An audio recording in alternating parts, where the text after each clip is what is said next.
ಹೃದಯಂ ನಿಜಭುಜಂ ದಕ್ಷಿಣಂ ಲಕ್ಷಣಾಢ್ಯಂ ಲಲಿತಮುದ್ರಿಕ್ತ ವಿಜ್ಞಾನಮುದ್ರಂ ಭಜ ಭಜ ಅನಂತಮಿತ್ಯಾಲಪಂತಂ ಪ್ರಣತವಾನ್ ಪ್ರಾಣಿನಾಂ ಪ್ರಾಣಭೂತಂ ಪ್ರಣತಿಭಿಃ ಪ್ರಣಯೇ ಪೂರ್ಣಬೋಧಂ ಭವದವೋಷ್ಣೇನ ತತಪ್ಯಮಾನಾನ್ ಭುವಿ ಪರಂ ನಾಥಮಪ್ರೇಕ್ಷಮಾಣಾನ್ ಭುವನಮಾನ್ಯೇನ ಚ ಅನ್ಯೇನ ದೋಷ್ಣಾ ಭವತು ಭೀರ್ಮಾ ಇತಿ ನಃ ಸಾಂತ್ವಯಂತಂ ಪ್ರಣತವಾನ್ ಪ್ರಾಣಿನಾಂ ಪ್ರಾಣಭೂತಂ ಪ್ರಣತಿಭಿಃ ಪ್ರಣಯೇ ಪೂರ್ಣಬೋಧಂ.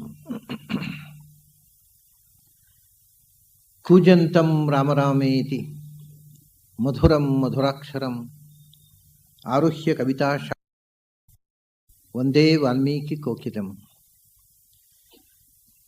ನನ್ನ ಅಧ್ಯಾತ್ಮ ಬಂಧುಗಳೇ, ಭರತ ಕಥಂ ದಶರಥಾಜ್ಞಾತಃ ಭವೇದ್ರಾಜ್ಯಾಪಹಾರಕಃ. ದಶರಥನ ಮಗನಾಗಿ ನಾನು ನನ್ನ ಅಣ್ಣನಿಗೆ ಸಲ್ಲಬೇಕಾದ ರಾಜ್ಯವನ್ನು ನಾನು ಅಪಹಾರ ಮಾಡುವುದಾ ಎಂದು ನಾನು ಹಾಗೆ ಮಾಡೋಲ್ಲ. ಒಂದು ವೇಳೆ ಅಣ್ಣ ಬಾರದೇ ಇದ್ದರೆ ನಾನು ಕಾಡಿನಲ್ಲಿ ನಿಂತೇನು ಹೊರತು ನಾನು ಯಾವ ಕಾಲಕ್ಕೂ ಸಿಂಹಾಸನವನ್ನು ಏರೋಲ್ಲ ಅಂತ ತೀರ್ಮಾನ ಮಾಡಿ ಹೊರಟಿದ್ದಾನೆ.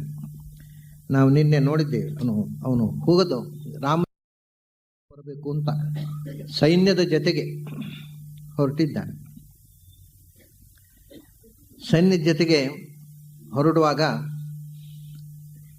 ಅವನು ಮೊದಲು ಸಿಗುವಂತಹದ್ದು, ರಾಮಚಂದ್ರನು ಕಾಡಿಗೆ ಹೋಗುವ ಮೊದಲು ಸಿಕ್ಕಿದ್ದೇ ಶೃಂಗಿಬೇರಪುರ, ಗುಹನ ರಾಜ್ಯ. ಯಾಕೆಂದರೆ ಅವರು ಬೇಡರ ಜನಾಂಗ, ಅವರು ಕಾಡು, ಅವರಿಗೆ ಕಾಡಿನಲ್ಲಿ ವಾಸ್ತವ್ಯ ಇಷ್ಟ, ಕಾಡಿನ ಪರಿಸರದಲ್ಲಿ ಇರುವವರು, ಕಾಡಿನ ಪರಿಸರದಲ್ಲಿ ಅವರದು ಮನೆಗಳು.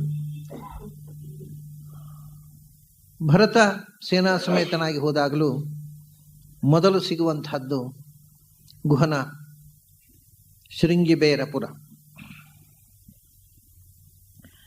ಅಲ್ಲಿ ಹೋದ ತಕ್ಷಣ ಗುಹನಿಗೆ ಭರತನ ಮೇಲೆ ಏನು ವಿಶೇಷವಾದಂಥ ಅಭಿಮಾನ ಇಲ್ಲ, ಅವನಿಗೆ ರಾಮಚಂದ್ರನ ಮೇಲೆ ಅಭಿಮಾನ. ರಾಮಚಂದ್ರನ ತಮ್ಮ ಅಂತ ಇವನನ್ನು ಸನ್ಮಾನ ಮಾಡ್ತಾನೆ.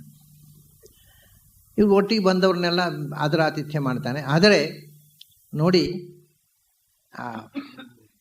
ಒಳಗಿನಿಂದ ಅವನಿಗೊಂದು ಸಂದೇಹ, ಯಾಕೆ ಸೈನ್ಯ ಕಟ್ಟಿಕೊಂಡು ಬಂದಿದ್ದಾನೆ? ರಾಮಚಂದ್ರ ಕಾಡಿನಲ್ಲಿಯೂ ಇರಬಾರದು, ಅವನು ಅಲ್ಲಿ ಇದ್ರೂ ತೊಂದರೆ ತನ್ನ ರಾಜ್ಯಕ್ಕೆ ಅಂತ ರಾಮಚಂದ್ರನನ್ನು ಇಲ್ಲಿಂದಲೂ ಒದ್ದೋಡಿಸ್ಲಿಕ್ಕೆ ಬಂದಿದ್ದಾನೋ? ಅಣ್ಣನನ್ನು ನೋಡ್ಲಿಕ್ಕೆ ಬಂದಿದ್ದರೆ ಸೈನ್ಯ ಯಾಕೆ ಕಟ್ಟಿಕೊಂಡು ಬರಬೇಕು? ಅದನ್ನ ಏನೋ ದುರುದ್ದೇಶ ಇರಬೇಕು ಅಂತ. ರಾಮಚಂದ್ರನ ಬಗ್ಗೆ ದುರುದ್ದೇಶ, ಅದಕ್ಕೆ ಹಿನ್ನೆಲೆ, ಆ ಕಥೆಯೆಲ್ಲ ಅವನಿಗೆ ಬಂದಿದೆಯಲ್ಲ, ಸುದ್ದಿ, ತಾಯಿ ರಾಜ್ಯ ಕೇಳಿದ್ದಾರೆ, ಅದೇ ಹಿನ್ನೆಲೆಯಲ್ಲಿ ಎಲ್ಲರೂ ಯೋಚಿಸ್ತಾರೆ. ನೋಡಿ, ಭರತನ ಸಜ್ಜನಿಕೆಯನ್ನು ಯಾರೂ ಅರ್ಥ ಮಾಡಿಕೊಳ್ಳುವುದಿಲ್ಲ. ಒಂದು ಪರಿಸ್ಥಿತಿ ನೋಡಿ, ಭರತನ ಅವಸ್ಥೆ, ಪ್ರತಿಯೊಬ್ಬರೂ ಭರತನನ್ನು ಸಂಶಯ ದೃಷ್ಟಿಯಿಂದ ನೋಡ್ತಾರೆ. ಇವನು ತಾಯಿಯ ಮಾತು ಕೇಳಿ ರಾಮಚಂದ್ರನನ್ನು ಕಾಡಿನಿಂದಲೂ ಓಡಿಸಿಬಿಡಬೇಕು, ಈ ಪಾಷಾಂತರದಲ್ಲಿ ಇರಬಾರದು ಅನ್ನುವ ದುರುದ್ದೇಶದಿಂದ ಬಂದಿರಬೇಕು ಅಂತ ಏನು ಹೇಳ್ತಾನೆ ಗೊತ್ತಾ? ತನ್ನ ಸೈನಿಕರನ್ನೆಲ್ಲ ನೀವು ಆಯತ್ಕಟ್ಟಿನ ಪ್ರದೇಶಗಳಲ್ಲಿ ಸಿದ್ಧವಾಗಿರಬೇಕು, ಒಂದು ವೇಳೆ ಭರತ ದುರುದ್ದೇಶದಿಂದ ಬಂದರೆ ಇಲ್ಲಿಂದ ಒಂದು ಹೆಜ್ಜೆ ಮುಂದೆ ಹೋಗಲಿಕ್ಕೆ ಬಿಡದೆ ಅವನು ಒದ್ದು ಓಡಿಸ್ಬೇಕು ಅಂತ, ಭರತನಿಗೆ ಸರಿಯಾದ ಬುದ್ಧಿ ಕಲಿಸ್ಬೇಕು ಅಂತ. ಆದರೆ ಒಮ್ಮೆಗೆ ಆ ತೀರ್ಮಾನ ತಗೊಳ್ಳೋದಿಲ್ಲ. ಅವನು ಹೇಳ್ತಾನೆ, ಕಚ್ಚಿನ್ನು ದುಷ್ಟಶ್ಚರಸಿ ರಾಮಸ್ಯ ಅಕ್ಲಿಷ್ಟ ಕರ್ಮಣಃ. ಅಪ್ಪ, ರಾಮಚಂದ್ರನ ಮೇಲೆ ಕೆಟ್ಟ ಯೋಚನೆಯಿಂದ ಹೋಗ್ತಾ ಇದೆಯಾ ಅಂತ ಪ್ರಶ್ನೆ ಹಾಕ್ತಾರೆ. ಕಚ್ಚಿನ್ನು ದುಷ್ಟಶ್ಚರಸಿ ರಾಮಸ್ಯ ಅಕ್ಲಿಷ್ಟ ಕರ್ಮಣಃ. ಪಾಪ ರಾಮಚಂದ್ರ ಯಾವತ್ತೂ ಯಾರಿಗೂ ಅನ್ಯಾಯ ಮಾಡಿದವನಲ್ಲ. ಅಂಥ ರಾಮಚಂದ್ರನ ಬಗ್ಗೆಯೂ ಕೆಟ್ಟ ಯೋಚನೆ ಏನಾದರೂ ನಿನ್ನ ತಲೆಯಲ್ಲಿದೆಯೋ, ನಿಮ್ಮ ತಾಯಿ ನಿನ್ನ ತಲೆ ತುಂಬಿಸಿದಂಥ ಆ ದುರ್ಬುದ್ಧಿಯಿಂದ ನೀನು ಬಂದಿದ್ದೀಯೋ, ರಾಮನಿಗೇನಾದರೂ ಅನ್ಯಾಯ ಮಾಡಬೇಕು ಅಂತ ಬಂದಿದ್ದೀಯೋ? ಹಾಗೆ ಬಂದಿದ್ರೆ ಹೇಳಿಬಿಡು, ಗುಹನ ನೆರವು ನಿನಗೆ ಸಿಗೋಲ್ಲ. ಭರತ ಹೇಳ್ತಾನೆ, ಗುಹಾ, ಎಲ್ಲರೂ ನನ್ನನ್ನು ತಪ್ಪು ತಿಳ್ಕೊಳ್ಳುವಂಥ ವಾತಾವರಣ ಬಂದು ಹೋಯ್ತಲ್ಲ, ಯಾರೂ ನನ್ನನ್ನು ನಂಬೋಲ್ಲ, ಎಲ್ಲರೂ ನನ್ನ ತಾಯಿಯ ಹಿನ್ನೆಲೆಯಲ್ಲೇ ನನ್ನನ್ನು ನೋಡುವುದು, ಎಲ್ಲರೂ ನನ್ನನ್ನು ತಪ್ಪು ದೃಷ್ಟಿಯಿಂದೇ ನೋಡ್ತಾರೆ, ನನ್ನ ಸಹೃದಯತೆಯನ್ನು ಯಾರೂ ಅರ್ಥ ಮಾಡಿಕೊಳ್ಳೋದಿಲ್ಲಲ್ಲ. ತಮ್ ನಿವರ್ತಯಿತು ಯಾಮಿ ಕಾಕುತ್ಸ್ಥಂ ವನವಾಸಿನಂ. ನಾನು ಹೋಗ್ತಾ ಇರೋದು ಅಣ್ಣನನ್ನ ಹೋರಾಟ ಮಾಡಿ ಅಲ್ಲಿಂದ ಒದ್ದೋಡಿಸ್ಲಿಕ್ಕಲ್ಲ, ಅಣ್ಣನ ಕಾಲಿಗೆ ಅಡ್ಡ ಬಿದ್ದು ಕ್ಷಮೆ ಕೇಳಿ ನಮ್ಮ ಅರಮನೆಗೆ ಮತ್ತೆ ಕರ್ಕೊಂಡು ಬರಬೇಕು ಅಂತ ನಾನು ಹೋಗ್ತಾ ಇದ್ದೇನಪ್ಪ.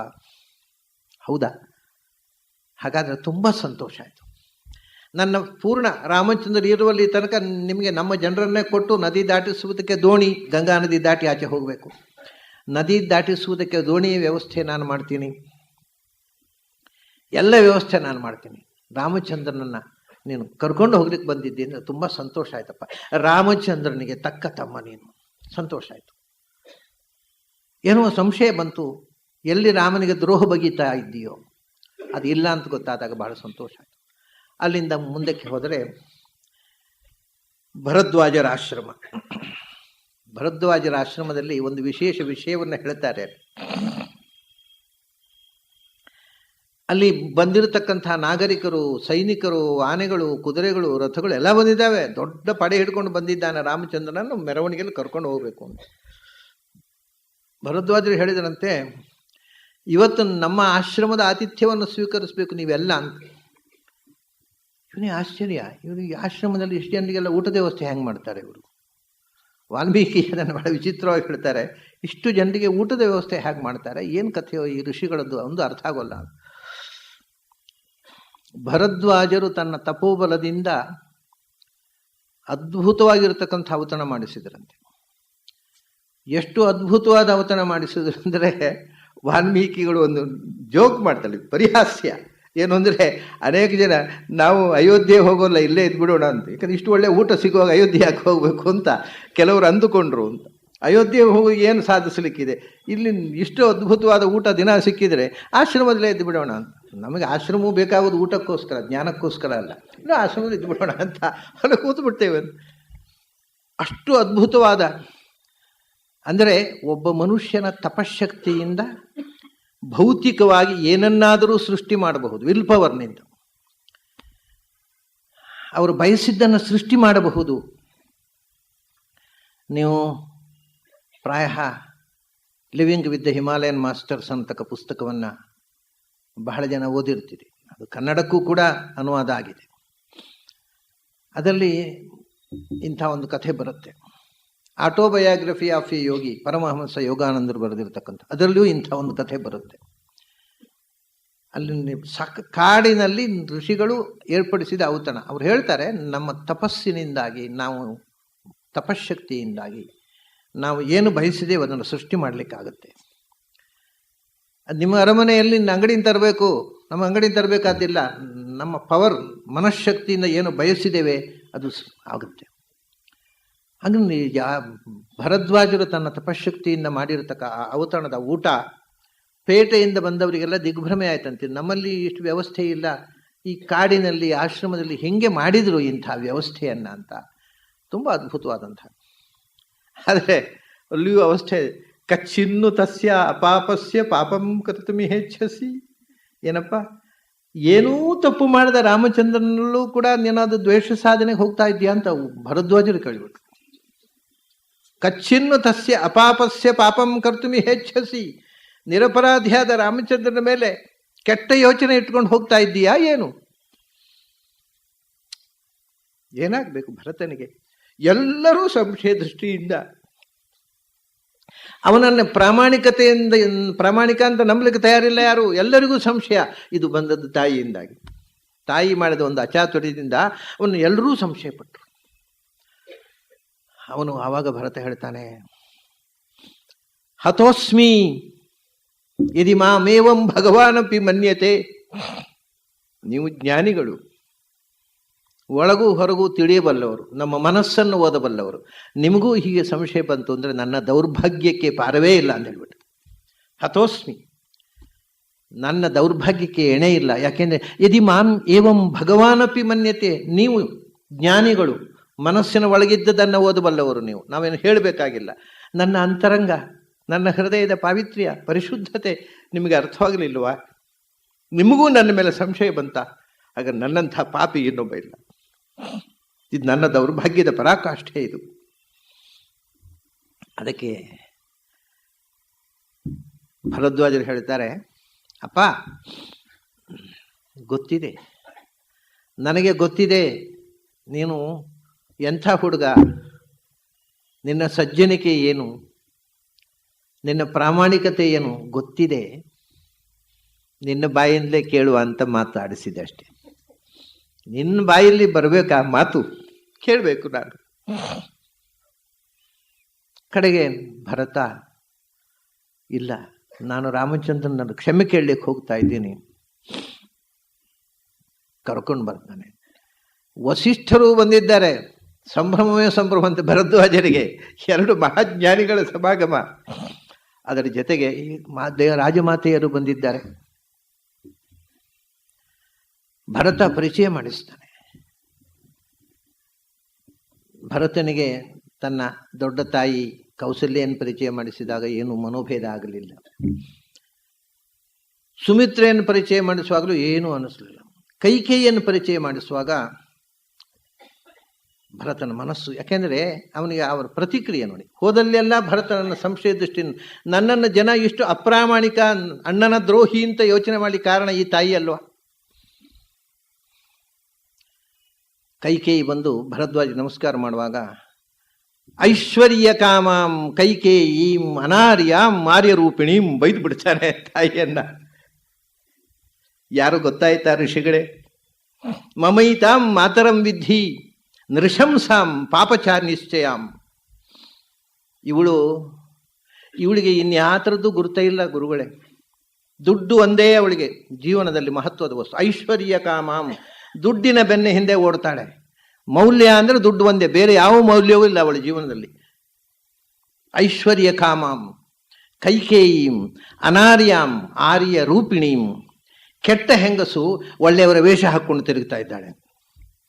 ಅನಾರ್ಯಾಂ, ಅವಳು ನಿಜವಾದ ಒಳ್ಳೆಯವಳಲ್ಲ, ಕೆಟ್ಟವಳವಳು. ಅವಳ ಮನಸ್ಸಿನಲ್ಲಿ ಹೊಲಸು ತುಂಬಿದೆ, ಆದರೆ ಒಳ್ಳೆಯ ಸಭ್ಯತೆಯ ಮುಖವಾಡ ಹಾಕ್ಕೊಂಡು ತಿರುಗ್ತಾ ಇದ್ದಾಳೆ.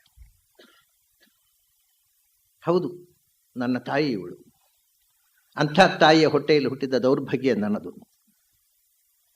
ಮಮೈತಾಂ ಮಾತರಂ ವಿದ್ಧಿ ನೃಶಂಸಾಂ ಪಾಪನಿಶ್ಚಯಾಂ. ನೃಶಂಸಾಂ, ಅವಳ ಕ್ರೌರ್ಯಕ್ಕೆ ಎಣೆಯೇ ಇಲ್ಲ. ಹೆಣ್ಣು ಅಂದರೆ ಮಮತೆಯ ಕಾರುಣ್ಯದ ಮೂರ್ತಿ ಅಂತಾರೆ. ಎಲ್ಲಿಂದ ಬಂತೋ ಈ ಕ್ರೌರ್ಯ? ಅವಳ ಹೃದಯದಲ್ಲಿ ತುಂಬಿರೋದು ಕ್ರೌರ್ಯ, ಕಾರುಣ್ಯ ಅಲ್ಲ. ಪಾಪ ನಿಶ್ಚಯಾಂ, ಎಲ್ಲ ಸಂದರ್ಭದಲ್ಲೂ ಏನೋ ಒಂದು ಕೆಟ್ಟದ್ದನ್ನು ಬೇಡವಾದ್ದನ್ನೇ ಯೋಚಿಸಿ ಮಾಡುವಂಥ ಬುದ್ಧಿ, ಒಳ್ಳೆಯದರ ಕಡೆಗೆ ಗಮನ ಹೋಗೋಲ್ಲ. ಅದು ಅವಳ ಜಾಯಮಾನ. ಅಂಥ ಕೈಕೇಯಿಯ ಮಗ ನಾನು, ನನ್ನ ತಾಯಿ ನಮಸ್ಕಾರ ಮಾಡ್ತಾ ಇದ್ದಾಳೆ ಅಂತ ಪರಿಚಯಿಸ್ತಾನೆ. ಆವಾಗ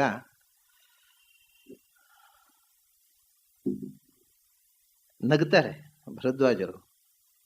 ಅವ್ರು ಹೇಳ್ತಾಳೆ, ನಮಂತವ್ಯ ಅಪರಾಧೇನ ನದೋಷೇಣ ಅವಮಂತವ್ಯ ಕೈಕೇಯಿ ಭರತತ್ವಯ. ಅಪ್ಪ, ಆ ಥರ ತಾಯಿಯನ್ನು ಪರಿಚಯಿಸಬಾರದು. ಕೈಕೇಯಿ ಕೆಟ್ಟವಳು ಅಂತ ನೀನು ಬೈತಾ ಇದ್ದೀಯ ಅವಳನ್ನ. ನಮಗೆಲ್ಲ ಅವಳು ನೋಡಿದ್ರೆ ಖುಷಿ. ಯಾಕೆ ಗೊತ್ತಾ? ನಮಗೆ ರಾಮನ ದರ್ಶನ ಆದದ್ದು ಅವಳಿಂದ. ನಾವೆಲ್ಲ ಹರಿಸ್ತಾ ಇದ್ದೇವೆ ಅವಳಿಗೆ.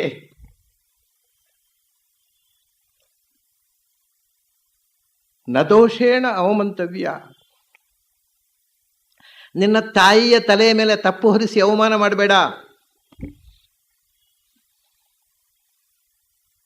ವಿಧಿಯ ಸಂಕಲ್ಪದಂತೆ ಅವಳು ನಡ್ಕೊಂಡ್ರು ಅಷ್ಟೇ.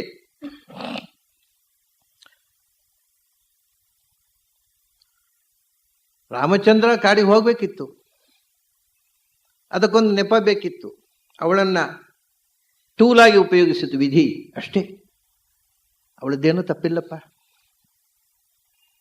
ಅವಳ ಮೇಲೆ ದೋಷಾರೋಪ ಮಾಡಬೇಡ.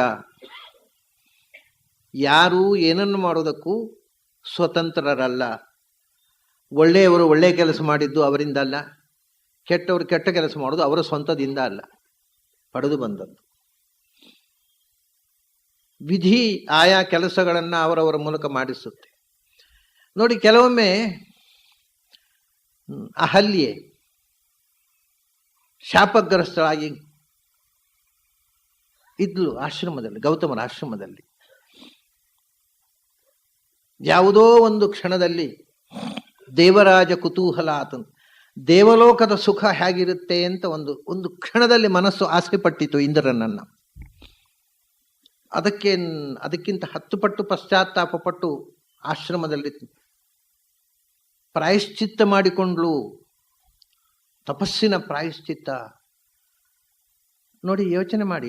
ಒಂದು ವೇಳೆ ಅಹಲ್ಯೆ ಆವತ್ತು ಹಾಗೆ ತಪ್ಪು ನಿರ್ಧಾರ ಮಾಡಿದ್ದೇ ಇರ್ತಿದ್ರೆ, ಅವಳು ತಪ್ಪೇ ಮಾಡದೇ ಇರ್ತಿದ್ರೆ ರಾಮಚಂದ್ರ ಅವಳ ಆಶ್ರಮಕ್ಕೆ ಬರ್ತಿದ್ನ? ಪಾದಸ್ಪರ್ಶ ಆಗ್ತಿದ್ದ? ಅವಳು ಮಾಡಿದ ತಪ್ಪಿನಿಂದ ರಾಮಚಂದ್ರನ ಪಾದಸ್ಪರ್ಶ ಆಯ್ತಲ್ಲ ಅವಳಿಗೆ. ಅಂದ್ರೆ ಆ ಜಾರುವ ಮೂಲಕ ಎಷ್ಟು ಎತ್ತರ ಕೇಳಿದ್ರು ಅವಳು. ಇದು ನಾವು ನೋಡಬೇಕಾದೇನು ಅಂದ್ರೆ, ಜಾರೋದು ಉಂಟಲ್ವ, ಮನುಷ್ಯನಾದವ ಜಾರತಾನೆ ಜೀವನದಲ್ಲಿ. ಯಾರೂ ಜಾರದವರಿಲ್ಲ, ಆದರೆ ಜಾರುತ್ತಲೇ ಇರಬಾರದು. ಜಾರುವುದನ್ನ ಮೇಲೆ ಏರುವುದಕ್ಕೆ ಮೆಟ್ಟಲಾಗಿ ಮಾಡಿಕೊಂಡ್ಳು. ಮಹಾಮಹಿಳೆ ಆಗ್ಲು, ಪ್ರಾತಸ್ಮರಣೀಯಳಾದ್ಲು ಅಹಲ್ಯೆ ಅಲ್ವಾ. ಹಾಗೆ ತಪ್ಪನ್ನ ತಿದ್ದಿಕೊಂಡು ಮೇಲಕ್ಕೆ ಇರಬೇಕು. ತಪ್ಪು ಮಾಡ್ತಾರಪ್ಪ, ಆ ತಪ್ಪಿನ ಉದ್ದೇಶ ಪರ್ಯವಸಾನ ಉಂಟಲ್ಲ, ಅದು ಸುಖ ಅಂತ. ರಾಮಚಂದ್ರ ಕಾಡಿಗೆ ಹೋಗೋದ್ರಿಂದ ಇಡೀ ಮನುಕುಲಕ್ಕೆ ಉದ್ಧಾರವಾಗುವ ಒಂದು ಕ್ರಿಯೆ ನಡೆಯುತ್ತದೆ. ಆದ್ರಿಂದ ನಿನ್ನ ತಾಯಿಯನ್ನ ತಪ್ಪು ಹುರಿಸಿ ನಿಂದಿಸಬೇಡ. ನದೋಷೇಣ ಮಂತವ್ಯ ಅಂಥೇಳಿ ಕೈಕೇಯಿ ಭರತತ್ವಯ. ಯಾಕೆ ಅಲ್ಲ, ಅಣ್ಣನನ್ನು ಕಾಡಿಗೆ ಕಳಿಸಿದವಳನ್ನು ಮತ್ತೆ ಹೊಗಳಬೇಕಾ? ಹೌದಪ್ಪ. ಶುಭಮೇವ ಭವಿಷ್ಯದ್ಧಿ ರಾಮ ಪ್ರವ್ರಾಜನಾದಿಹ. ರಾಮ ಕಾಡಿಗೆ ಹೋದದ್ರಿಂದ ಲೋಕ ಕಲ್ಯಾಣ ಆಗತ್ತೆ. ಅದು ದೇಶಕ್ಕೆ ಅನ್ಯಾಯ ಅಲ್ಲ. ಒಂದು ತಪ್ಪಿನಿಂದ ಅದಕ್ಕಿಂತ ದೊಡ್ಡ ತಪ್ಪಿಗೆ ಅದು ಕಾರಣ ಆದಾಗ ಅದು ಪಾಪ ಆಗತ್ತೆ. ಒಂದು ತಪ್ಪು ಮಾಡುವುದರಿಂದ ಒಂದು ದೊಡ್ಡ ಉಪಕಾರ ಆಗುದಿದ್ರೆ ಅದು ತಪ್ಪು ಮಾಡು ಅಂತಾರೆ ಶಾಸ್ತ್ರಕಾರ. ಯಾಕಂದ್ರೆ ತಪ್ಪು ಅಂದ್ರೆ ಏನು? ತಪ್ಪು ಅಂದ್ರೆ ಅದರಿಂದ ಅನಿಷ್ಟ ಆದರೆ ತಪ್ಪು. ಈಗ ಸುಳ್ಳು ಹೇಳೋದು ತಪ್ಪು. ಸುಳ್ಳು ಹೇಳೋದ್ರಿಂದ ಇನ್ನೊಬ್ಬರಿಗೆ ತೊಂದರೆ ಆದರೆ ತಪ್ಪು. ಅದು ಇನ್ನೊಬ್ಬರಿಗೆ ಉಪಕಾರ ಆದರೆ ತಪ್ಪಲ್ಲ. ಇವಾಗ ನಾನು ಮಧ್ಯರಾತ್ರಿ ನಿಮ್ಮ ಮನೆ ಬರ್ತೀನಿ. ಮಧ್ಯರಾತ್ರಿ ಬಂದಾಗ ಊಟ ಆಯ್ತಾ ಕೇಳ್ತೀರಿ, ನಾನು ಸುಳ್ಳು ಹೇಳ್ತೇನೆ, ಎಲ್ಲ ಊಟ ಆಯಿತು. ಯಾಕೆಂದರೆ ಆಗಲಿಲ್ಲ ಹೇಳಿದ್ರೆ ನಿಮ್ಗೆ ತೊಂದರೆ ಆಗತ್ತೆ. ಮತ್ತೆ ಅಡುಗೆ ಮಾಡಿ ಬಡಿಸೋದು, ನನಗೆ ಊಟ ಆಗಿದೆ ಅಂತ ಹೇಳ್ತೇನೆ. ತಪ್ಪು, ಸುಳ್ಳಲ್ವ ಅದು? ಅದು ಸುಳ್ಳು ತಪ್ಪಲ್ಲ. ಯಾಕೆಂದ್ರೆ ನಾನು ಆ ಸುಳ್ಳು ಹೇಳಿದ್ದು ಯಾಕೆ ಗೊತ್ತುಂಟ? ನಿಮಗೆ ತೊಂದರೆ ಆಗಬಾರದು.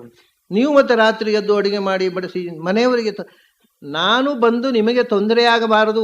ಆ ಸುಳ್ಳು ಹೇಳುವುದರಿಂದ ಕಷ್ಟಪಟ್ಟದ್ದು ನಾನು. ರಾತ್ರಿ ಇಡೀ ಉಪವಾಸದಿಂದ ಒದ್ದಾಟಪಟ್ಟೆ. ನಾನು ಕಷ್ಟಪಟ್ಟಾದರೂ ನಿಮಗೆ ಸುಖ ಕೊಡಬೇಕು ಅಂತ ಹೇಳಿದ್ದು ಸುಳ್ಳಲ್ವ ಅದು? ಹಾಗಾದರೆ ಅದು ಸುಳ್ಳು ಪಾಪ ಅಲ್ಲ, ಅದು ಪುಣ್ಯ ಅದು. ಯಾಕೆಂದರೆ ಬೆಳಗಾತಿ ಎದ್ದು ಗೊತ್ತಾಯ್ತು ಅಂತ ಇಟ್ಕೊಳ್ಳಿ, ಅವರು ಬೆಳಗಾತಿ ಎದ್ದು ಹೊರಟು ಹೋದರು. ಗೆಸ್ಟ್ ಬಂದವರು, ರಾತ್ರಿ ಬಂದವರು. ಬೆಳಗಾತಿ ಎದ್ದಾಗ ರಾತ್ರಿ ಊಟ ಮಾಡಿರಲಿಲ್ಲ ಅಂತ ಗೊತ್ತಾಯ್ತು ನಿಮಗೆ ಅಂತ ಇಟ್ಕೊಳ್ಳಿ. ಏನು ಹೇಳ್ತೇವೆ ನಾವು? ಎಷ್ಟು ಒಳ್ಳೆಯ ಮನುಷ್ಯರೇ, ಊಟ ಆಗಿರಲಿಲ್ಲ ಅಂತೆ, ಆದರೂ ಆಯಿತು ಅಂತ ಹೇಳಿದ್ರು. ಅರೆ ಎಷ್ಟು ಒಳ್ಳೆಯ ಮನುಷ್ಯರೇ, ಊಟ ಆಗದೇ ಇದ್ರು ಆಯಿತು ಅಂತ ಹೇಳಿದರು. ಹಾಗಾದರೆ ಸುಳ್ಳು ಹೇಳೋದ್ರಿಂದ ಒಳ್ಳೆ ಮನುಷ್ಯ ಆಗ್ಲಿಕ್ಕೆ ಬರುತ್ತಲ್ಲ. ಇದನ್ನೇ ಹೇಳೋದು ಇವರು ಭರದ್ವಾಜರು. ನಾವು ಮಾಡುವಂಥ ಪಾಪಕೃತ್ಯ ಅದು ಸಮಾಜಕ್ಕೆ ಬಾಧಕವಾದಾಗ ಅದು ಮಹಾಪಾತಕ ಆಗತ್ತೆ. ಅದರಿಂದ ಉಪಕಾರ ಆದರೆ ಅದು ಪಾಪವೇ ಅಲ್ಲ. ಕೈಕೇಯಿಯ ಈ ನಿರ್ಧಾರದಿಂದ ಯಾರಿಗೂ ಏನೂ ಅನ್ಯಾಯ ಆಗೋದಿಲ್ಲ, ದೇಶಕ್ಕೆ ಕ್ಷೇಮ ಆಗುತ್ತೆ. ಜ್ಞಾನಿಗಳು, ಋಷಿಗಳು ರಾಮನ ದರ್ಶನ ಆಗಬೇಕು ಅಂತ ಕಾದು ಕೂತಿದ್ದಾರೆ. ಭಗವಂತನ ದರ್ಶನ ಆಗತ್ತೆ. ಗೊತ್ತುಂಟಲ್ಲ ನಿಮಗೆ, ನಾನು ನಿನ್ನೆ ಒಂದು ಹೇಳಿದೆ, ತಪಸ್ಸು ಮಾಡುವವರು ಬ್ರಾಹ್ಮಣರೇ ಮಾಡಬೇಕು ಅಂತ ವಾಲ್ಮೀಕಿ ಎಂದು ಹೇಳಲಿಲ್ಲ ಅಂತ. ರಾಮಚಂದ್ರ ಅಲ್ಲಿ ಹೋಗಿ ಬಹಳ ಮೆಚ್ಚಿಕೊಳ್ಳುವುದು ಶಬರಿ ಎನ್ನುವ ಶೂದ್ರ ತಪಸ್ವಿನಿಯನ್ನು. ಶಬರಿ ಅಂದರೆ ಬೇಡರವಳು, ಆ ಹೆಸರೇ ಹೇಳಿದೆ, ಬೇಡರ ಹೆಣ್ಮಗಳವಳು. ಅವಳು ದೊಡ್ಡ ತಪಸ್ವಿನಿ. ರಾಮಚಂದ್ರನಿಗೆ ಸ್ವತಃ ತನ್ನ ಕೈಯಿಂದ ಹಣ್ಣು ತಿನ್ನಿಸಿ ಮೋಕ್ಷಕ್ಕೆ ಹೋದ ಮಹಾಮಹಿಳೆ ಅವಳು. ಬ್ರಾಹ್ಮಣರವಲ್ಲ, ಬೇಡರವಳು. ಈ ಕಾಂಟೆಕ್ಸ್ಟ್ ರಾಮಾಯಣದಲ್ಲಿ ಎಲ್ಲಿಯೂ ಕೂಡ ಈ ಥರ ಇರುವಾಗ ಮಧ್ಯದ ಒಂದು ಕಥೆಯಲ್ಲಿ ಶೂದ್ರ ತಪಸ್ಸು ಮಾಡಿದ ಅಂತ ತಲೆ ಕಡ್ದ ಅಂತ ಅರ್ಥ ಮಾಡಿದರೆ ಗಂಡಾಂತರ ಅಲ್ವಾ? ಎಲ್ಲ ಋಷಿಗಳಿಗಿಂತ ಹೆಚ್ಚು ರಾಮ ಅಲ್ಲಿ ಪ್ರೀತಿ ತೋರಿಸಿದ್ದು, ಅನುಗ್ರಹ ಮಾಡಿದ್ದು ಶಬರಿಗೆ. ಅವಳು ರಾಮ ಬರ್ತಾನೆ ಅಂತ ಹೇಳಿಕೊಂಡು ಕಾಡಿನಲ್ಲಿ ಬಿದ್ದ ಹಣ್ಣುಗಳನ್ನೆಲ್ಲ ಹೆಕ್ಕಿ ಒಣಗಿಸಿಡೋದು, ಡ್ರೈ ಫ್ರೂಟ್ಸ್. ಯಾಕಂದ್ರೆ ಅವರು ಡ್ರೈ ಫ್ರೂಟ್ಸ್ ಕೊಡ್ತಾಳೆ ರಾಮನಿಗೆ. ಎಲ್ಲ ಹಣ್ಣುಗಳನ್ನು ಬಿಸಿಲಿನಟ್ಟು ಒಣಗಿಸೋದು, ರಾಮ ಬಂದಾಗ ಕೊಡಬೇಕು. ನೀವೆಲ್ಲ ಕಥೆ ಕೇಳಿದ್ದೀರಿ, ಅವಳನ್ನು ರುಚಿ ಉಂಟೋ ಇಲ್ವೋ ಅಂತ ಕಚ್ಚಿ ತಿಂದು ಕೊಟ್ಲು ಅಂತ. ಅದೆಲ್ಲ ಕಥೆ. ಅಷ್ಟು ಹೆಡ್ಡಿ ಅಲ್ಲ ಅವಳು, ತಾನು ತಿಂದು ಕೊಡಬಾರದು ಅಂತ ಅನ್ನುವಷ್ಟು ಜ್ಞಾನ ಇತ್ತು. ಅದೆಲ್ಲ ಸುಮ್ಮನೆ ಯಾರೋ ಕಥೆ ಹೇಳುವವರು ಮಕ್ಕಳಿಗೆ ಖುಷಿ ಆಗಲಿಕ್ಕೆ ಅಂತ ಹೇಳಿದ್ದಷ್ಟೇ. ಅನ್ನು ವಾಲ್ಮೀಕಿ ಆಗಲಿ ಯಾರು ಹಾಗೆ ಹೇಳೋಲ್ಲ. ಅವಳು ಕೂಡಿಟ್ಟಿದ್ಲು ರಾಮಚಂದ್ರನಿಗೆ, ಒಣಗಿಸಿ ಹಣ್ಣುಗಳನ್ನು ಒಣಗಿಸೋದು ಇಡೋದು. ರಾಮ ಬರ್ತಾನೆ, ಒಂದು ದಿವಸ ಅವನಿಗೆ ಕೊಡುವು, ಇಷ್ಟೇ. ಅದನ್ನು ಕಚ್ಚಿ ತಿಂದು ಕೊಡುವ ಪ್ರಶ್ನೆ ಇಲ್ಲ.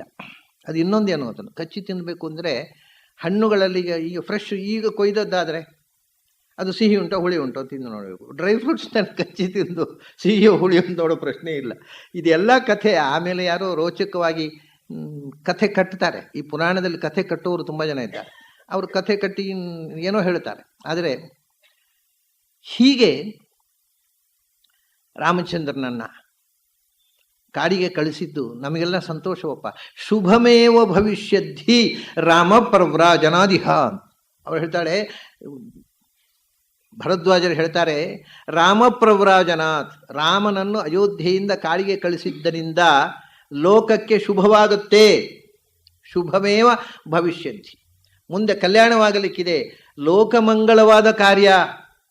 ಮಹಾದುಷ್ಟನಾದ ರಾವಣನ ಸಂಹಾರ ಆಗ್ತಿರ್ಲಿಲ್ಲ ರಾಮ ಅಯೋಧ್ಯೆಯಲ್ಲೇ ಇದ್ದರೆ.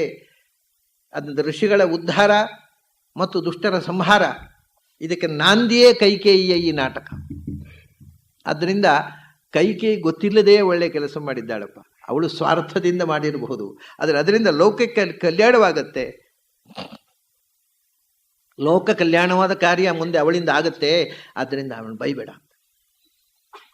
ನದೋಷೇಣ ಅವಮಂತವ್ಯ. ಯಾವ ಕಾಲಕ್ಕೂ ತಾಯಿಯ ಮೇಲೆ ಆರೋಪ ಮಾಡಿ ಹೀಗೆ 4 ಜನದ ಮುಂದೆ ನನ್ನ ತಾಯಿ ಹಾಗೆ ಮಾಡಿದ್ಲು, ನನ್ನ ಮರ್ಯಾದೆ ತೆಗೆದು ಅಂತ ಹೇಳಬೇಡ. ನಿನ್ನ ತಾಯಿಯಿಂದ ನಿನಗೆ ಅನ್ಯಾಯ ಆಗಿಲ್ಲ. ನಮಗೊತ್ತಿದೆ, ಋಷಿಗಳಿಗೆ ಗೊತ್ತಿದೆ. ಇದು ಭಗವಂತನ ಅವತಾರದ ಒಂದು ಲೀಲಾ ನಾಟಕಕ್ಕೆ ನಾಂದಿ ಅಷ್ಟೇ ಇವಳು ಮಾಡಿದ್ದು. ಅವಳು ಹಾಗೆ ಮಾಡದೇ ಇರ್ತಿದ್ರೆ, ಮಂಥರೆ ಕಿವಿ ಚುಚ್ಚದೇ ಇರ್ತಿದ್ರೆ, ಕೈಕೇಯಿ ವರ ಕೇಳದೇ ಇರ್ತಿದ್ರೆ, ರಾಮಾಯಣ ಕಥೆ ನಾನು ಮೊನ್ನೆ ಹೇಳಿದ ಹಾಗೆ ಅಯೋಧ್ಯ ಕಾಂಡದಲ್ಲಿ ಮುಗಿದೋಗ್ಬಿಡ್ತಿತ್ತು. ಮುಂದೆ ಕಾಂಡವೇ ಇಲ್ಲ. ಸೀತಾರಾಮರು ವಿವಾಹವಾಗಿ ಅನ್ಯೋನ್ಯವಾಗಿ ದಾಂಪತ್ಯ ಜೀವನವನ್ನು, ಸರಸ ದಾಂಪತ್ಯ ಜೀವನವನ್ನು ನಡೆಸಿದರು. ಇತಿ ರಾಮಾಯಣಂ ಸಂಪೂರ್ಣಂ. ಮತ್ತೆ ಮುಂದೆ ಏನುಂಟು ಕಥೆ? ರಾಮಾಯಣ ಬೆಳೆದದ್ದೇ ಮಂಥರೆಯಿಂದ, ಕೈಕೇಯಿಯಿಂದ. ಇತಿಹಾಸ ನಿರ್ಮಿಸಿದ ಮಹಿಳೆಗಳು, ಅದು ಋಷಿಗಳಿಗೆ ಗೊತ್ತಿದೆ ಅದರ ಹಿನ್ನೆಲೆ. ಅದರಿಂದ ಬೈಬಿಡ. ಖಂಡಿತವಾಗಿ ಆಕೆಯಿಂದ ಏನೂ ತಪ್ಪಾಗಿಲ್ಲ. ಹಿತಮೇವ ಭವಿಷ್ಯದ್ಧಿ ರಾಮಪ್ರವ್ರಾಜನಾದಿಹ ಅಂತ ಹೇಳಿ ಸಮಾಧಾನ ಮಾಡಿ ಕಳಿಸಿಬಿಡ್ತಾರೆ. ಸರಿ, ಅಲ್ಲಿಂದ ರಾಮ ಇದ್ದಲ್ಲಿಗೆ ಹೊರಡಬೇಕು ಭರತ. ಸೇನೆಯ ಸಮುದಾಯ ಚಿತ್ರಕೂಟ ಪರ್ವತದ ತುದಿಯಲ್ಲಿ ಇವರ ಆಶ್ರಮ ಇದೆ. ಇವರು ಕೆಳಗಿಂದ ಸೈನ್ಯ ಬರ್ತಾ ಇದೆ. ಲಕ್ಷ್ಮಣ ಮಹಾದುಡುಕು ಅವನಿಗೆ. ಅವನು ಹಿಂದೆ ಹೇಳ್ದಾನೆ, ನಾವು ದಶರಥ ಮಹಾರಾಜನ ಅಪ್ಪ ಅಂತಲೇ ಪರಿಗಣಿಸಲಿಲ್ಲ ಅಂತ ಹೇಳಿ ಕಳಿಸಿದವ. ಬಹಳ ಕೋಪ. ಅವನು ಮರದ ಮೇಲೆ ನಿಂತು ನೋಡ್ತಾ ಇದ್ದಾನೆ. ಕೆಳಗಿಂದ ಸೈನ್ಯ ಬರ್ತಾ ಇದೆ. ಇದರ ಮೊದಲು ಒಂದು ಏನಾಗಿದೆ, ಅದಕ್ಕಿಂತ ಮೊದಲು ಅವನಿಗೆ ಸೀತೆ ಹತ್ರ ರಾಮ ಒಂದು ಮಾತು ಹೇಳ್ತಾನೆ. ಏನು ಅಂದರೆ, ನಾಯೋಧ್ಯಾಯೈ ನರಾಜ್ಯಾಯ ಸ್ಪೃಹಯೇಹಂ ತ್ವಯಾ ಸಹ. ಸೀತೆ ಆನಂದವಾಗಿದೆ ಅಲ್ವಾ ಈ ಕಾಡಿನಲ್ಲಿ, ಪರ್ಣಕುಟೀರ, ನಾವೇ ಯಾವ ಗದ್ದಲವೂ ಇಲ್ಲ, ಯಾವ ರಾಜಕೀಯವೂ ಇಲ್ಲ, ಯಾವ ಜಂಜಾಟವೂ ಇಲ್ಲ. ಆನಂದವಾಗಿ ಕಾಡಿನಲ್ಲಿ ನೀರು ತೆಗಿಬೇಕಾಗಿದ್ದರೆ ಯಾರು ಪಾಲು ಕೇಳುವವರಿಲ್ಲ. ಆ ಟ್ಯಾಪ್ ನಮ್ಮದು, ಈ ಟ್ಯಾಪ್ ನಮ್ಮದು, ಆ ಬಾವಿ ನಮ್ಮದು, ಈ ಬಾವಿ ನಮ್ಮದು, ಏನಿಲ್ಲ. ಹರಿಯುವ ನೀರು ಪ್ರಾಣಿಗಳಿಗೂ ನಮಗೂ ಸ್ವಚ್ಛಂದವಾಗಿ ನೀರು ಕುಡಿಯೋದು. ಮರದ ಹಣ್ಣು ಇದು ನಮ್ಮ ಕಂಪೌಂಡಿನ ಮರ, ಯಾರು ಹೇಳೋರಿಲ್ಲ. ಯಾವ ಆಫೀಸರು ಬರೋಲ್ಲ, ಯಾವ ಇನ್ಕಮ್ ಟ್ಯಾಕ್ಸ್ ಆಫೀಸರು ಬರೋದಿಲ್ಲ, ಯಾವ ಸೇಲ್ಸ್ ಟ್ಯಾಕ್ಸ್ ಆಫೀಸರು ಬರೋದಿಲ್ಲ. ನಿಜವಾದ ಜೀವನ ಇದು, ಆನಂದವಾದ ಜೀವನ. ಹಿಂದಿನ ಕಾಲದಲ್ಲಿ ಹಿಮಾಲಯದಲ್ಲಿ ಹೋಗಿ ವಾಸ ಮಾಡ್ತಿದ್ರು. ಯಾಕೆಂದರೆ ಮನುಷ್ಯನಿಗೆ ತಿನ್ನಲಿಕ್ಕೆ ಬೇಕು, ಅಲ್ಲಿ ಏನೂ ಬೇಡ, ಆಹಾರದ ಪ್ರಶ್ನೆಯೇ ಇಲ್ಲ. ಅಲ್ಲಿ ಮನುಷ್ಯರಿಗೆ ತಿನ್ನಲಿಕ್ಕೆ ಬೇಕಾದ ಬಗೆ ಬಗೆಯ ಹಣ್ಣುಗಳು ಬೆಳೀತಾವೆ. ಆ ಹಣ್ಣುಗಳನ್ನು ತಿಂತಿದ್ರು. ಗಂಗಾ ನದಿ, ನಾನಾ ಬಗೆಯ ನದಿಗಳು ಹರಿಯುತ್ತಿದ್ದವು, ಅದರಲ್ಲಿ ಮೀತಿದ್ರು, ನೀರು ಶುದ್ಧವಾದ ನೀರನ್ನು ಕುಡಿದ್ರು, ನದಿಯಲ್ಲಿ ಸ್ನಾನ ಮಾಡಿದರು. ಅಲ್ಲಿ ಬೆಳೆದ ಹಣ್ಣು ಹಂಪಲುಗಳನ್ನು ತಿಂದರು. ಅವರಿಗೆ ದುಡ್ಡಿನ ಅವಶ್ಯಕತೆ ಇಲ್ಲ, ಅಂಗಡಿ ಹೋಗಿ ಅಕ್ಕಿ ತರುವ ಅಗತ್ಯವಿಲ್ಲ, ಅಥವಾ ಏನೋ ಆಹಾರ ಪಂಡ್ಕೊಳ್ಳೋ ಅಗತ್ಯ ಇಲ್ಲ. ಅಲ್ಲಿ ಸಿಕ್ಕಿದ್ದನ್ನು ತಿಂದು ಇಷ್ಟು ಆನಂದವಾದ ನಿರಾತಂಕವಾದ ಜೀವನ. ರಾಮಚಂದ್ರ ಹೇಳ್ತಾನೆ, ಇದು ಪೇಟೆಯಲ್ಲಿ ಸುಖ ಉಂಟ? ನನಗೆ ಏನನ್ನಿಸಿದೆ ಗೊತ್ತಾ? ರಾಮ ಹೇಳೋದು ಸೀತೆ ಹತ್ರ, ಇವಾಗ 14 ವರ್ಷ ನಮ್ಮ ಕಾಡಿಗೆ ಹೋಗಬೇಕು ನಮ್ಮ ಅಮ್ಮ ಹೇಳಿದ್ದಾರೆ. 14 ವರ್ಷ ಆದಮೇಲೆ ಆದರೂ ವಾಪಸ್ ಯಾಕೆ ಹೋಗಬೇಕು, ಇಲ್ಲೇ ಇದ್ಬಿಡು ಅಂತ. ಅವರೇನಂದರೆ ಈ ಆನಂದವನ್ನು ಯಾಕೆ ಕಳ್ಕೋಬೇಕು? ನಾವು ಮತ್ತೆ ಹೋಗುವುದು, ಮತ್ತೆ ಕಿರಿಕಿರಿ ಆಗೋದು ಭರತನಿಗೆ. ಅಣ್ಣ ಬಂದ ಬೇಡ, ಹೇಗೂ ರಾಜ್ಯದಲ್ಲಿ ಭರತ ಇದ್ದಾನೆ, ಆಡಳಿತ ನಡೀತದೆ, ನಾವು ಇಲ್ಲೇ ಇದ್ಬಿಡೋಣ ಕೊನೆಯವರೆಗೂ, ಇನ್ನು ಅಯೋಧ್ಯೆ ಕಡೆ ಹೋಗೋದೇ ಬೇಡ. ಅವಳು ಹೇಳ್ತಾಳೆ, ನಾಯೋಧ್ಯಾಯೈ ನ ರಾಜ್ಯಾಯ. ಅಯೋಧ್ಯೆಯೂ ಬೇಡ, ಅಧಿಕಾರವೂ ಬೇಡ. ಸ್ಪೃಹೇಹಂ ತ್ವಯಾ ಸಹ. ನೀನು ನಾನು ಜೊತೆಯಾಗಿ ಇಲ್ಲೇ ಇದ್ಬಿಡೋಣ, ಇನ್ನು ಮರಳಿ ಹೋಗುವುದು ಬೇಡ.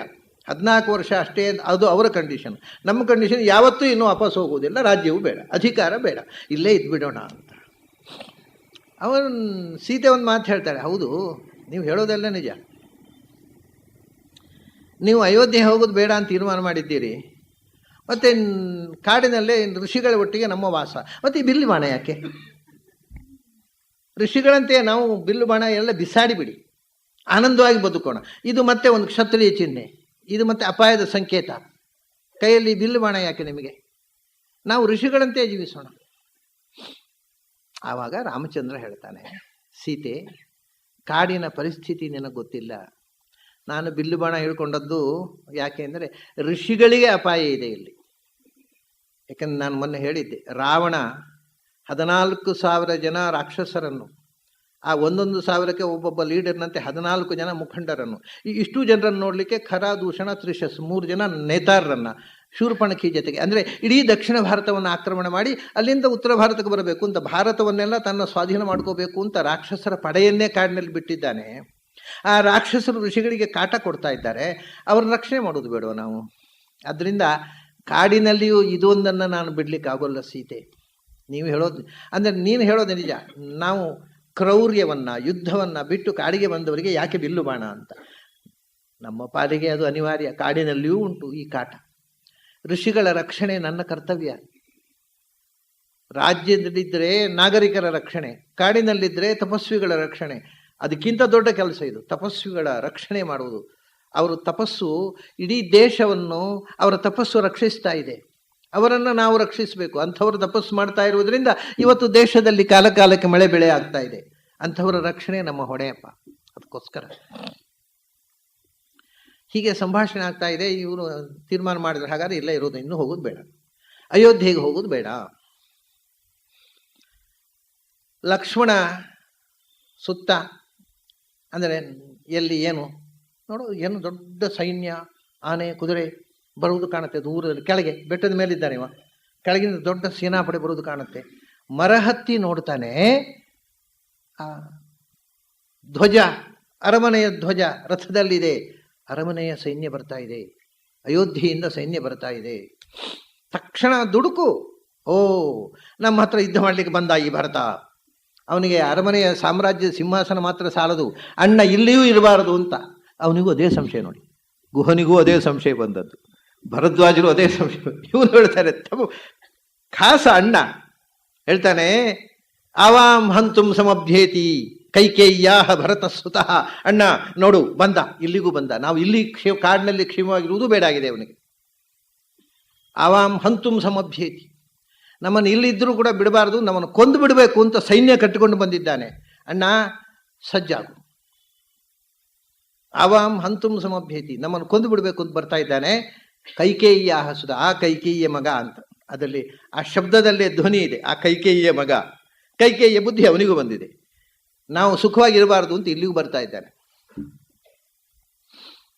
ತಕ್ಷಣ ರಾಮ ಹೇಳ್ತಾನೆ,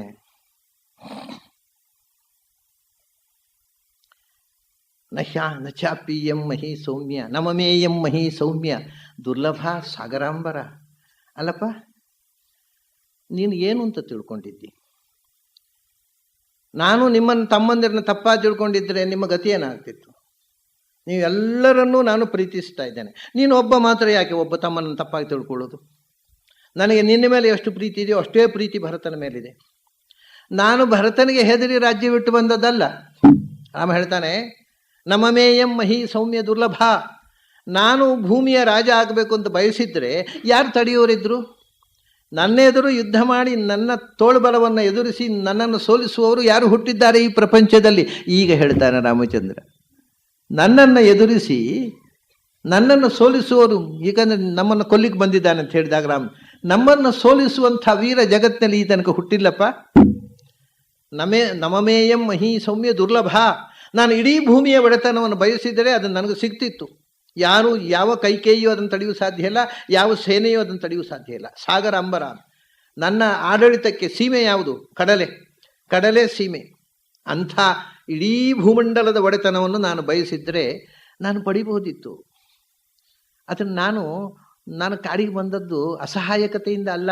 ಮತ್ತೆ ನಹೀಚ್ಛೇಯಂ ಅಧರ್ಮೇಣ ಶಕ್ರತ್ವಮಪಿ ಲಕ್ಷ್ಮಣ.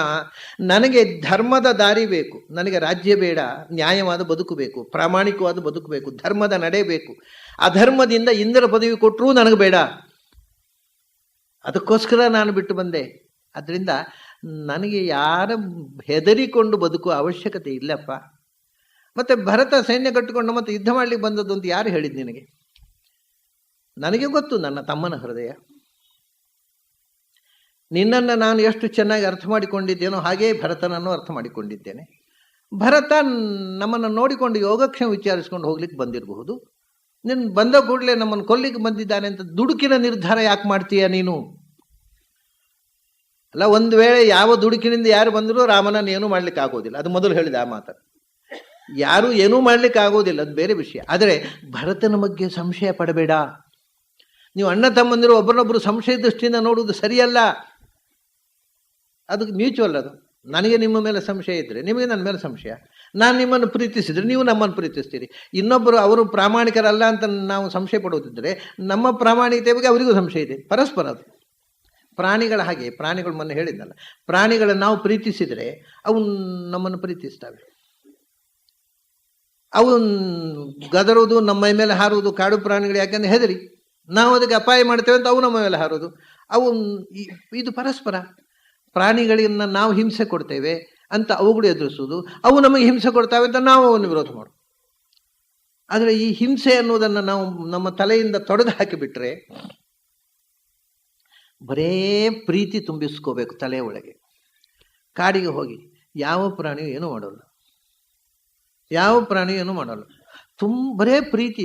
ಯಾಕೆಂದರೆ ಮನುಷ್ಯರಿಗೆ ಓದ್ಲಿಕ್ಕೆ ಬರೋದಿಲ್ಲ ಒಳಗಿರುವ ಪ್ರೀತಿಯನ್ನು. ಪ್ರಾಣಿಗಳಿಗೆ ಆ ಪ್ರೀತಿಯ ವೈಬ್ರೇಷನನ್ನು ಬೇಗ ಓದ್ತಾವೆ. ನಾವು ಪ್ರೀತಿ ತುಂಬಿದರೆ ಕಾಡು ಪ್ರಾಣಿಗಳು ಪ್ರೀತಿಯಿಂದ ಮೈ ನಕ್ಕಲಿಕ್ಕೆ ಪ್ರಾರಂಭ ಮಾಡ್ತವೆ, ಏನು ಮಾಡೋಲ್ಲ. ಅದನ್ನ ಹೇಳ್ತಾನೆ, ಭಯ ಇಲ್ಲ ನನಗೆ, ಯಾಕೆಂದ್ರೆ ನಾನು ಯಾರನ್ನೂ ದ್ವೇಷಿಸುವುದಿಲ್ಲ, ನಾನು ಎಲ್ಲರನ್ನೂ ಪ್ರೀತಿಸುವ. ಆಮೇಲೆ ಹೇಳ್ತಾನೆ ನಹಿಚ್ಛೇಮ್. ಅದರಿಂದ ನನಗೀಗ ಸಂಶಯ ಏನು ಗೊತ್ತಾ? ಒಂದು ನೋಡಿ, ಲಕ್ಷ್ಮಣ ಒಂದು ತಪ್ಪು ಮಾಡಿದ, ಭರತ ನಮ್ಮನ್ನು ಕೊಲ್ಲಲಿಕ್ಕೆ ಬರ್ತಾ ಇದ್ದಾನೆ, ನಮ್ಮನ್ನು ಮುಗಿಸಿಬಿಡಬೇಕು ಅಂತನ್ನುವಂಥ ದೃಷ್ಟಿಯಿಂದ ಬರ್ತಾ ಇದ್ದಾನೆ ಅಂತ ಒಂದು ಭರತನ ಮೇಲೆ ಆರೋಪ ಮಾಡಿದಲ್ಲ. ತಕ್ಷಣ ರಾಮನ ಉತ್ತರ ಏನು ಗೊತ್ತುಂಟಾ? ಯದಿ ರಾಜ್ಯಸ್ಯ ಹೇತೋಸ್ತ್ವಂ ಇಮಾಂ ವಾಚಂ ಪ್ರಭಾಷಸೆ. ಓಹೋ, ಗೊತ್ತಾಯ್ತು, ನಿನಗೆ ರಾಜ್ಯ ಬೇಕು ಅಂತ ಆಸೆ ಇತ್ತು ಅಂತ ಕಾಣುತ್ತೆ. ಲಕ್ಷ್ಮಣನಿಗೆ ತಲೆ ಎತ್ತದ ಹಾಗೆ ಮಾಡಿಬಿಡ್ತೇನೆ, ಬೈಯೋಲ್ಲ. ನಿನಗೆ ರಾಜ್ಯದ ಆಸೆ ಇತ್ತು ಅಂತ ಕಾಣುತ್ತೆ, ಅದು ಸಿಗಲಿಲ್ಲ, ಭರತನಿಗೆ ಸಿಕ್ಕಿತಲ್ಲ ಅಂತ ಬೇಸರ ಅಂತ ಕಾಣುತ್ತೆ ಅಲ್ವಾ? ನನಗೆ ಆಸೆ ಇಲ್ಲ, ಆದರೆ ನಿನ್ನ ಸಿಟ್ಟು ನೋಡಿದರೆ ನಿನಗೆ ರಾಜ್ಯ ಸಿಗಬೇಕು ಅಂತ ಆಸೆ ಇದ್ದ ಹಾಗೆ ಕಾಣುತ್ತೆ. ಹೌದಾ? ನಿನಗೆ ರಾಜ್ಯ ಬೇಕು ಅಂತ ಆಸೆ ಉಂಟಾ? ಹಾಗಾದರೆ ವಕ್ಷ್ಯಾಮಿ ಭರತಂ ದೃಷ್ಟುವ ರಾಜ್ಯವಸ್ಮಿ ಪ್ರತಿಯತಾಂ. ಬರ್ತಾನಲ್ಲ ಭರತ, ಅವನ ಹತ್ರ ಹೇಳ್ತೇನೆ, ಅಪ್ಪ ಬಿಟ್ಟುಕೊಡು, ಲಕ್ಷ್ಮಣನಿಗೆ ಆಸೆ ಉಂಟು ಅಂತ. ಅವನು ಬಿಟ್ಟು ಕೊಡ್ತಾನೆ, ನೀನೇ ರಾಜ್ಯ ಆಳು. ಎಂಥ ಅವಮಾನ ನೋಡಿ ಲಕ್ಷ್ಮಣನಿಗೆ. ಲಕ್ಷ್ಮಣ, ನಿನಗೆ ರಾಜ್ಯ ಬೇಕು ಅಂತ ಆಸೆಯಿಂದ ಮಾತಾಡ್ತಾ ಇದ್ದೀಯಾ, ನಾನು ತೆಗೆಸಿಕೊಡ್ತೇನೆ, ನನ್ನ ತಮ್ಮ ಭರತ ಹೇಳ್ತೀನಿ, ಲಕ್ಷ್ಮಣನಿಗೆ ಆಸೆ ಉಂಟಪ್ಪ, ಬಿಟ್ಟುಕೊಡು ಅಂತ. ಬಿಟ್ಟು ಕೊಡ್ತಾನೆ ಅವ. ವಕ್ಷ್ಯಾಮಿ ಭರತಂ ದೃಷ್ಟುವ ರಾಜ್ಯಮಸ್ಮೈ ಪ್ರದೀಯತಾಂ. ಹೇಳ್ತೀನಿ ನಾನು. ನಾಚಿಕೆ ಆಗೋಯ್ತು ಲಕ್ಷ್ಮಣನಿಗೆ. ಅಣ್ಣ, ನೀನು ನನಗೆ ಹಾಕಿಬಿಟ್ಟಿಯಲ್ಲ, ಬೂಮೇರಂಗ್ ಮಾಡಿಬಿಟ್ಟಿಯಲ್ಲ. ನಾನು ರಾಜ್ಯದ ಆಶೆಯಿಂದ ಮಾತಾಡ್ದೆ. ಖಂಡಿತವಾಗಿ ಅಣ್ಣ ಅಲ್ಲ, ನನಗೆ ನಿನ್ನ ಜೊತೆಗೆ ಇರಬೇಕು ಅನ್ನೋದು ಬಯಕೆ ಅಷ್ಟೆ. ಹಾಗಾದರೆ ಏನು ಯೋಚನೆ ಮಾಡಬೇಡ. ಭರತ ಕೆಟ್ಟ ಯೋಚನೆಯಿಂದ ಬಂದಿಲ್ಲ. ಮತ್ತೆ ಮುಂದೆ ಏನಾಗುತ್ತೆ ಅಂತ ನೀನೇ ನೋಡ್ತೀಯಲ್ಲ. ಯಾವ ಯೋಚನೆಯಿಂದ ಬಂದರೂ ನಿನಗೂ ನನಗೂ ಯಾವ ಅಪಾಯವೂ ಇಲ್ಲ, ಸುಮ್ಮನೆ ಇರು ಅಂತ. ಲಕ್ಷ್ಮಣನನ್ನ ತಣ್ಣಗಾಗಿ ಮಾಡಿದ. ಭರತ ಬಂದ, ಭರತ ಶತ್ರುಘ್ನರು ಬಂದರು, ಕಾಲಿಗಡ್ಡ ಬಿದ್ದರು. ಎಲ್ಲ ಮುಂದಿನ ಕಥೆಗಳೆಲ್ಲ ನನಗೆ ಮತ್ತೆ ಆ ವ್ಯಕ್ತಿತ್ವದ ಚಿತ್ರಣಕ್ಕೆ ಮುಖ್ಯ. ಬರ್ತಾರೆ, ಬಂದು ತಂದೆ ಸತ್ತ ದುಃಖದ ಸಂಗತಿಯನ್ನು ಹೇಳ್ತಾರೆ, ಗೋಳಾಡ್ತಾನೆ, ಕಾಲಿಗೆ ಅಡ್ಡ ಬಿದ್ದು ಹೊರಳಾಡ್ತಾನೆ, ನನ್ನ ತಾಯಿ ತಪ್ಪು ಮಾಡಿದ್ಲು, ನಾನು ತಪ್ಪು ಮಾಡಿದೆ, ದಯವಿಟ್ಟು ಕ್ಷಮಿಸು, ಮತ್ತೆ ಮರಳಿ ಬಾ, ಹಾಗೆ ಹೀಗೆ ಅಂತೆಲ್ಲ ದೊಡ್ಡ ಕಥೆ ನಡೀತದೆ. ಮೊದಲು ತಂದೆಯ ಸುದ್ದಿ ಕೇಳಿದ ತಕ್ಷಣ ರಾಮಚಂದ್ರ ಒಂದು ಮಾತು ಹೇಳ್ತಾನೆ, ತಂದೆಯ ಅಂತ್ಯಕಾಲದಲ್ಲಿ ತಂದೆಯ ಸಂಸ್ಕಾರ ಮಾಡುವ ಯೋಗ್ಯತೆಯೂ ಇಲ್ಲದ ಭಾಗ್ಯಹೀನ ಮಗ ನಾನು. ಆ ಭಾಗ್ಯವೂ ಇಲ್ಲ ಹೋಯ್ತು ನನಗೆ.